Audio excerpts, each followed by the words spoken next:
we said we are going to consult. In fact, the Honorable Robert Bui, who works closely with Honorable Wandai, who is out of the country, we gather.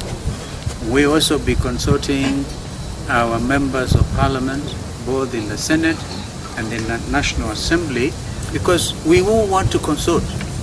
We must consult.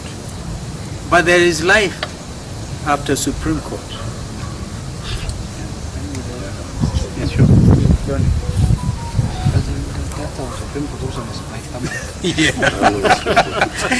Yeah, Ishidia Janet. Without doubt, where manipulation was heaviest was within Mount Kenya region.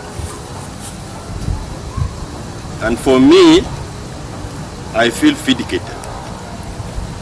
We did so much within Mount Kenya region, and it was unbelievable to be told that Raila Odinga only got 800,000 votes from our region. When you continue analyzing the report, because that's the responsibility of every one of us, you'll come across figures that will shock you. In Kiabu, for example, Raila Odinga beat Ruto. Raila got 434,000 votes, 501.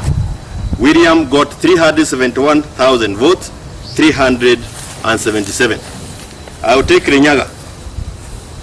Kirinyaga, Raila got 186,000 votes, 186,331 votes, against Ruto's 72,399. The data will be released in detail by our party leader.